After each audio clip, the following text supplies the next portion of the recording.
Doctor Varela, ¿cómo está? Buenas tardes, bienvenido. Pamela, primero que nada, feliz día del periodista y es un gusto hablar después de tanto tiempo. Así es, muchas gracias, bienvenido nuevamente. A ver, ¿la ley necesita alguna reglamentación adicional para que ya empiece a tener vigencia o a partir de su publicación hoy entra en plena, o sea, se debe aplicar ya? Una ley entra en vigencia al día siguiente de su publicación en el peruano. Ya. El reglamento va a ser importante para ciertos vacíos y ciertas regulaciones que no se puedan entender.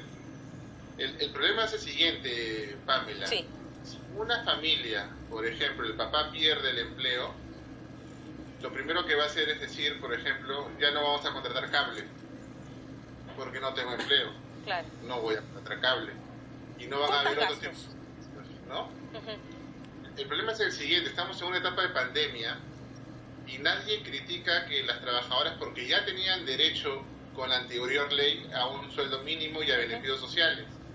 Lo que se está criticando es que los beneficios sociales que se les ha regulado son prácticamente los mismos de la actividad privada, de una empresa mediana a grande, es decir, por ejemplo, 30 días de gratificaciones, una remuneración como se te decía al año. Vayamos paso por paso. Empecemos por los nuevos beneficios que reciben las trabajadoras del hogar. Estamos hablando de un sueldo que no sea menos que de una OIT. ¿Eso a cuánto asciende? Bueno, o el sueldo mínimo.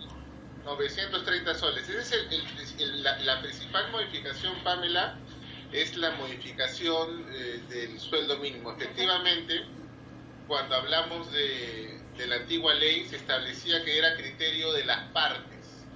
Es decir, podíamos pactar 200 soles y nadie criticaba y eso estaba mal.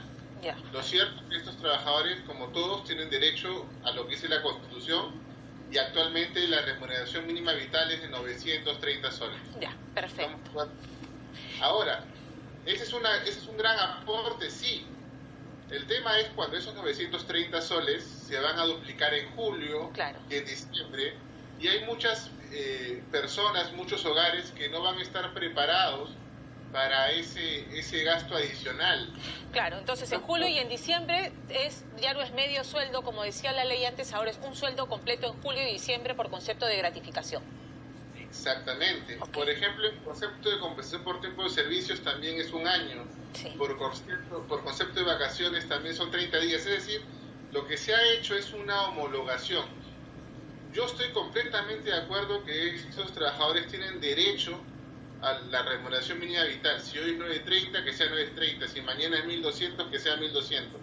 Lo cierto es que al legislar, no sé si se habrán percatado o no les ha interesado, que en época de pandemia muchos hogares, los padres han perdido el empleo, se les han reducido la remuneración o no están en la capacidad porque ellos tienen trabajos informales, porque no reciben gratificación en julio o tampoco en diciembre, de pagar. Yo empecé este ejemplo, cuando se pierde el cable, cuando se pierde el trabajo, se pierden ciertos servicios recortas adicionales. gastos suntuarios, digamos. O sea, no, para vivir no necesito tener cable. Sí tengo que seguir comprando comida, sí tengo que pagar luz, sí tengo que pagar agua.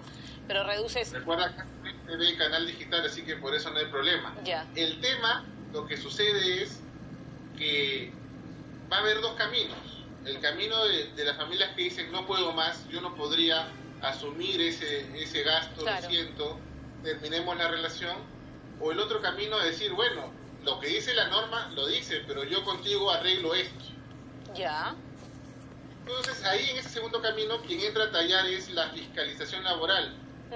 Fiscalización laboral, como siempre hemos hablado, hoy se trata de 821 inspectores para todo el país, entre supervisores, entre inspectores y entre inspectores auxiliares. ¿Podrá haber realmente una fiscalización para el cumplimiento de estas nuevas obligaciones? Ahí está el problema. Y siempre decimos contigo, Pamela, el problema es que se sacan normas para parchar ciertas realidades, pero nunca nos hemos sentado a conversar de una reforma real. Entonces, ¿qué sucede con esta norma? Efectivamente, muchas familias no van a poder sostener un gasto como ese. Entonces ahí no ha habido... ¿O se puede generar más informalidad? O lo que va a ocurrir es que aquellas familias que no puedan sostener este nivel de gasto para contar con ayuda doméstica en casa van a prescindir de ellos y va a generar desempleo. Esos son los dos principales riesgos. Va a haber seguramente un grupo los que trabajan con familias que tienen la posibilidad de, claro, que se respete la norma, pero lo real, Pamela, es que muchas familias están pasando por X problemas a producto de la pandemia. Y hoy día, por ejemplo, estamos hablando de una informalidad laboral que está bordeando el 90%. Al 2018 hablábamos de un 72%. A esa cifra hay que incluir el proceso de inmigración irregular que ha atravesado nuestro país, donde mucha mano extranjera ha ido al mercado informal. Y a eso hay que agregarle ahora, en el 2020, los despidos y las suspensiones. Claro. Lo cierto que esas personas no se quedan en casa esperando que les llegue el bono, que de repente no llega. Lo que hacen es, se emplean en otros lugares donde no existe contrato, formalidad. Ahora, ¿cómo se tiene que aplicar? Si ya hoy fue publicada, a partir de mañana está vigente, plenamente vigente la ley. Esto obliga o sea, que alguien que ya tiene servicio doméstico contratado, porque además en épocas de pandemia, complicado contratar a alguien acá, en casa, ¿no es cierto? Con todo el tema de la posibilidad de contagio, los traslados y esto. Entonces, a ver, alguien que ya tiene servicio doméstico en su casa, ¿cómo contabiliza? O sea, se liquida al día de hoy y a partir de mañana elaboramos un contrato y empezamos año 1, día 1 y corremos hacia adelante. ¿Cómo se elabora y cómo se aplica? Muy buena pregunta, Pamela. No se tiene por qué liquidar. O sea, la relación va a ser permanente. Lo que se tiene que anotar, fijar como una fecha distinta, el día de hoy, el día de mañana, 2 de octubre. A partir del 2 de octubre voy a tener que contabilizar los beneficios de forma diferente. Ahora, y es importante ahí lo que decimos porque son esas circunstancias las que se tienen que reglamentar, por ejemplo.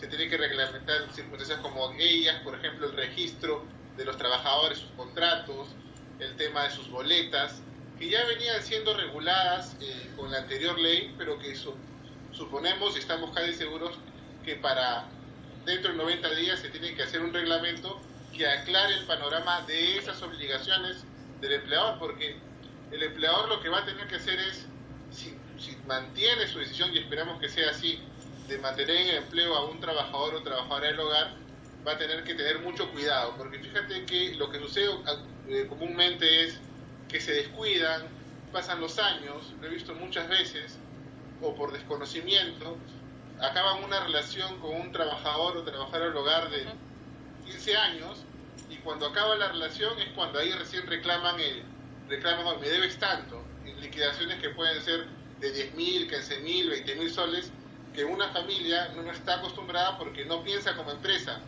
Entonces, claro, no provisiona, pagas al mes o pagas cada 15 días, no, una empresa provisiona, una economía doméstica no. Ahora, entonces esto quiere decir que para elaborar el contrato hay que esperar a que salga el reglamento con esas precisiones, entonces. Para los trabajadores que están ya con una relación, la relación se mantiene, no hay que elaborar un contrato. De acuerdo, la relación se mantiene. Regular los nuevos beneficios. Ya. Con los nuevos trabajadores, así no haya reglamentos, se recomienda que se firme un contrato y se establezcan que se van a cumplir las obligaciones que están en la ley, que son claras. O sea, tienes que tener más de 18 años, tienes que ganar remuneración vital, tienes que pagar beneficios, tienes que dar, digamos, un lugar adecuado si es que la trabajadora vive en casa, duerme en casa. O sea, eso está muy claro. Hay algunos temas reglamentarios como el registro del contrato. O sea, ahora una empresa, una casa va a tener que firmar un contrato y registrarlo. Que para nosotros que estamos en la dinámica empresarial es muy sencillo, pero para un señor de casa, una ama de casa se complica. ¿Dónde firmo? ¿Dónde va la firma? ¿Dónde lo registro? Y si no cumple con esas obligaciones van a haber faltas, van a haber sanciones. Entonces hay que tener bastante cuidado y esperar qué es lo que dice el reglamento. De acuerdo. Entonces, para quienes ya tienen trabajadoras del hogar en casa trabajando o cama afuera, bajo el régimen que sea, se tiene que elaborar un contrato y la contabilización de las gratificaciones es, entonces, digamos, diciembre.